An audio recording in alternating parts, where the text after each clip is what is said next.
Hello and welcome back to Medium Rare. My name is Rag Reynolds and today we have 4 stories to talk about. Before we get into any of those, I do want to encourage you to check out my Twitter and my Instagram, links in the description down below, and if you feel like supporting the channel, check out my Patreon. Now the first thing we're talking about today is social media and political advertising. You may have heard Facebook recently was on a little bit of a trial in the public. They were speaking to the US government. Mark Zuckerberg was up there being interrogated about the Facebook ad policy, and it's all because Facebook have come out and essentially said that they do not fact check political advertisements, and this has been a very controversial issue. A lot of people have very different opinions on this, but the argument that Mark Zuckerberg has been putting forth seems to be along the lines of he doesn't believe, or Facebook doesn't believe, that they should be controlling what politicians are sending out there to people. He thinks that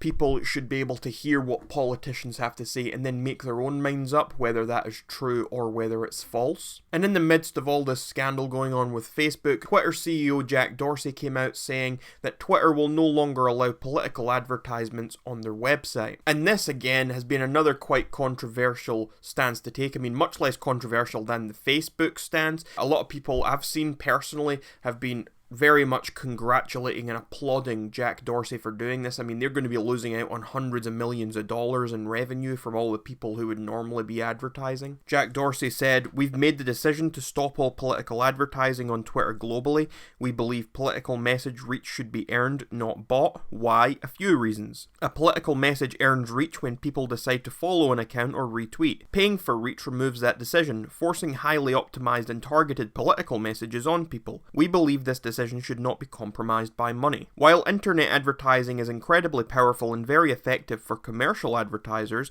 that power brings significant risk to politics, where it can be used to influence votes to affect the lives of millions. Internet political ads present entirely new challenges to civic discourse, machine learning-based optimization of messaging and micro-targeting, unchecked misleading information, and deepfakes, all at increasing velocity, sophistication, and overwhelming scale. These challenges will affect all internet communication, not just political ads. Best to focus our efforts on the root problems without the additional burden and complexity taking money brings. Trying to fix both means fixing neither well and harms our credibility." He tweeted some more after that, but I think you get the gist by now. He did say that the policy will come into effect on the 22nd of November. Now, as far as my opinion here, I agree with Jack Dorsey. I'm very much in favour of stopping political advertising. I mean, personally, I'd probably stop political advertising in lots of places. I mean, personally, I'm not a fan of it at all, really. I think it's all just propaganda, no matter what side you're on. I mean, I would stop it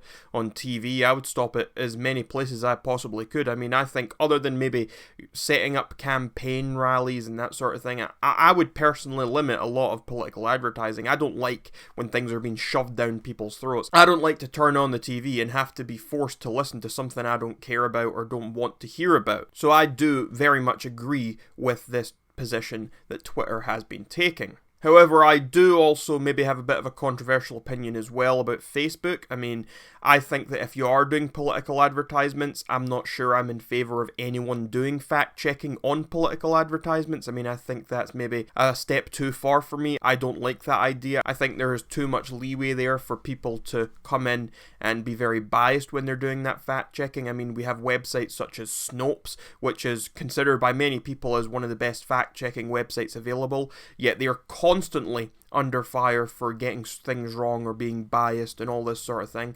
And I can confirm I have seen Snopes get things wrong in the past. I've looked and I've said, well, I know for a fact you've said this wrong or you've skewed it a little bit different.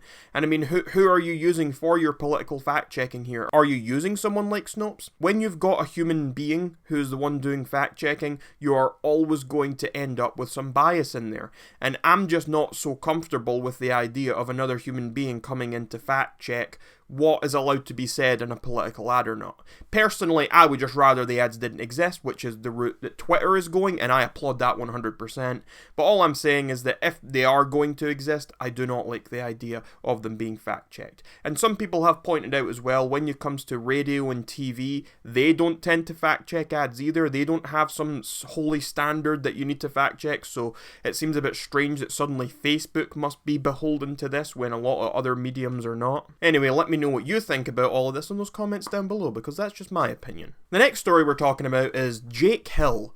So Jake Hill was on tour with Josh A. They're on tour, doing their music, whatever, and they come to one stop. They're supposed to be performing, they're supposed to be playing this concert, but they cancel it. Now, why did they cancel it? Well, I'll let you hear yourself from Jake's own mouth. Hey guys, we're at White Oak Music Hall in Houston. If anybody was coming to the show tonight, I'm sorry to tell you it's been canceled.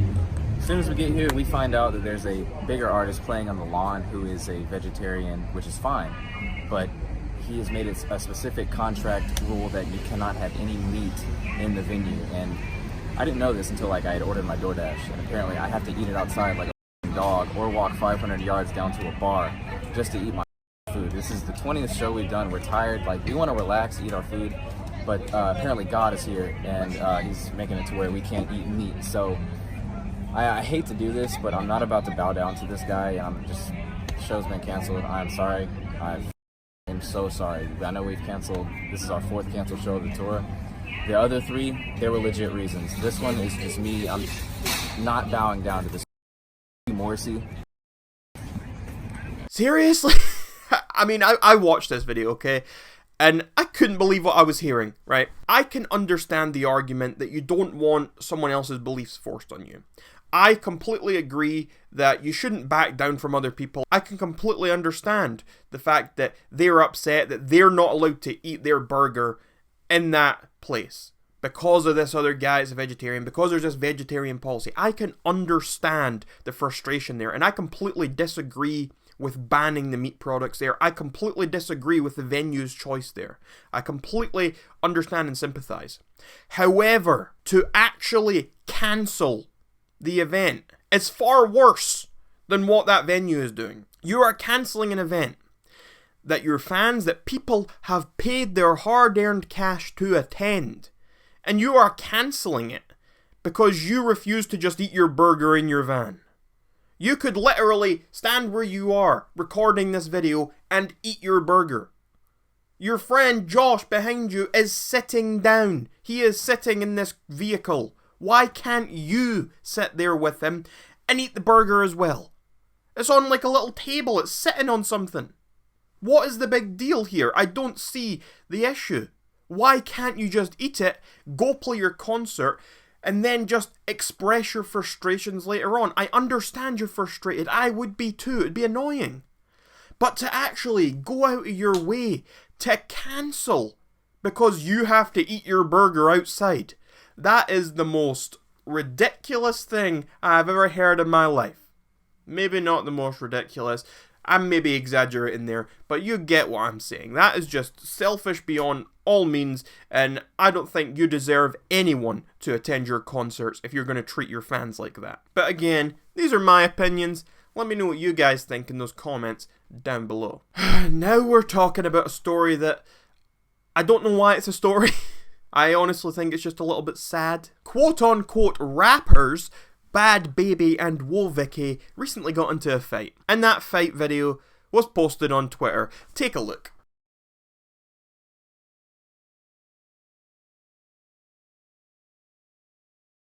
Now, my first question after watching that video is, why on earth did they let that mess go on for so long? The girl on bottom was Bhad Bhabie, aka Danielle Bregoli.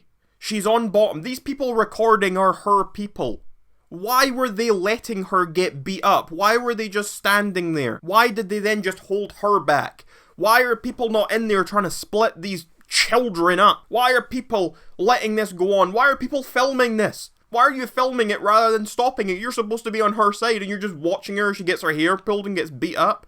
What is going on here? These people are honestly just mind-boggling. I don't understand it. Later, Danielle spoke up online about how she didn't even lose the fight. and that she wants to do the fight properly and fair, and she will be meeting Woah Vicky for another altercation. You don't see that. What you see is her on top of me, throwing punches and missing. Look at my body.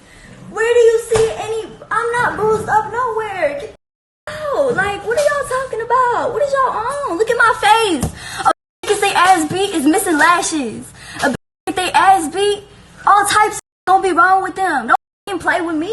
Cause I told I'm at 11th Street, come meet me. I have no idea what Danielle is talking about, because it is pretty clear from the video that she did lose the fight. It doesn't matter if you've got a bruise or not, you lost that fight. And later, Woah Vicky spoke on TMZ.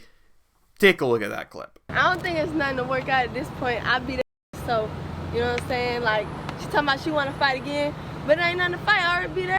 Overall, you know, I'm honestly just left here wondering, where are all the responsible adults in this situation? Why is there no one responsible here, just there to tell these kids to sit down and shut their mouths? Oh, I need to move on from this. Now, this final story is actually another very frustrating story, but it's in a different way. It's very frustrating because we're frustrated at YouTube, and this is about YouTube P-scores. Now, if you haven't heard, Josh Pescatori, Bo Blacks, Nicholas DeOrio, and Optimus, all four of these people are YouTubers, they came out with a document and they came out exposing the fact that YouTube has been using hidden P-scores to rate channels based on their videos. Now, I will leave a link to this document so you can read it in full yourself. I'll leave that link in the description down below.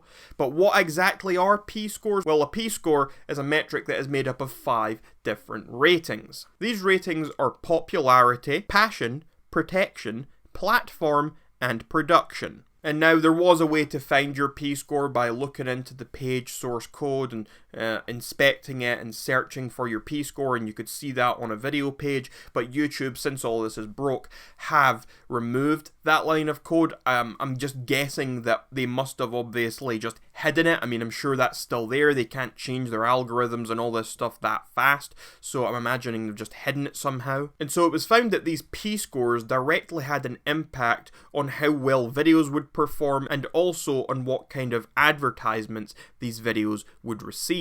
It was also found that videos that were rated higher on the age rating scale had lines of code that made it so that they would be throttled. And so if you don't understand what I'm saying, there is a rating scale. Videos are rated, and for example, there's a G, so it's suitable for this audience, there's this rating, so it's suitable for this audience, and the ratings of videos, if your video was rated as not for kids or it was rated for only adults, as the further up that list you go, the older your audience was essentially, the worse your video would end up performing, and it would be throttled to ensure that. Anyway, this whole situation is quite frustrating. It's very eye-opening. I mean, I'm pretty sure we all knew that this sort of thing was happening before. This is just now undeniable proof that we have, and YouTube is completely glossing over this or trying to cover it up. They're not going to speak about it, but it will be interesting to see what changes happen from here. And again, I encourage you to check out the link to the full document in the description down below. And that's where I'm going to end today's video, so make sure, as per usual, to leave a like on this video, hit subscribe if you're not subscribed already, hit that notification bell so you get